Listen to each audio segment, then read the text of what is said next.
Hey everyone, welcome to 4.3 Trig form part 2. So here's the example that's carried over from the last time. It says write this complex number in standard form a plus bi. So right now it's in the trig form. We want to get it back to being in the other form.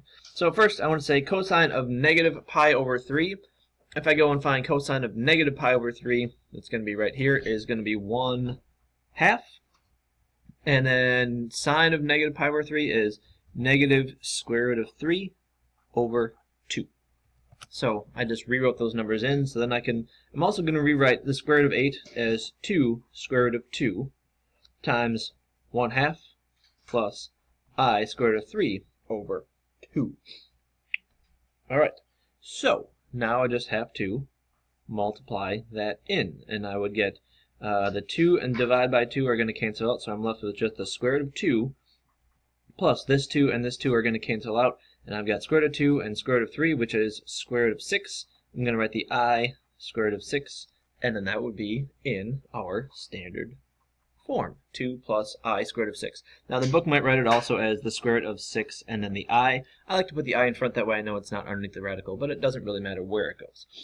Now let's talk about multiplication and division of complex numbers. If z1, and notice this is in trig form, r1, parentheses, cosine theta 1 plus I sine theta 1, and z2 is r2, cosine theta 2 plus I sine theta 2. The product then is z1 times z2.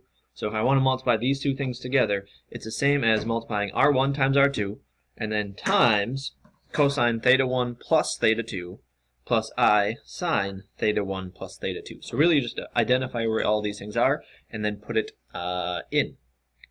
And the same kind of thing works for quotients as well.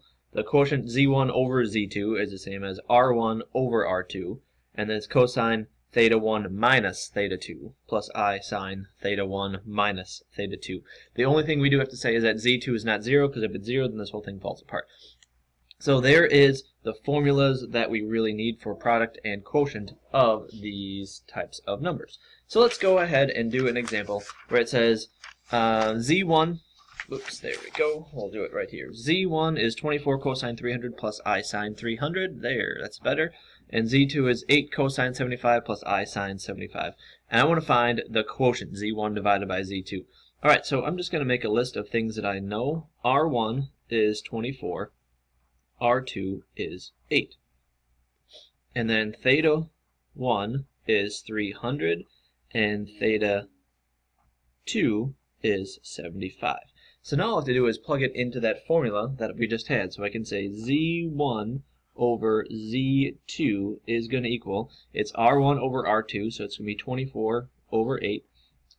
And then I'm going to put the parentheses, and it's cosine theta 1 minus theta 2. 300 minus 75 is 225 plus I sine, and it's going to be theta 1 minus theta 2, which is 225.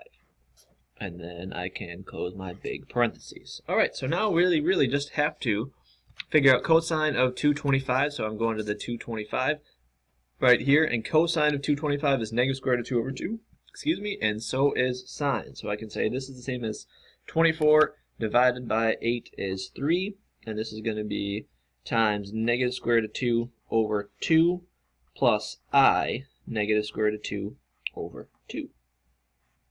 And then I could just multiply that in, 3 times that and 3 times that for the distributive property, and I would get negative 3 square root of 2 over 2 plus I, which I would say negative I 3 square root of 2 over 2, because I put this negative in front for the I right there.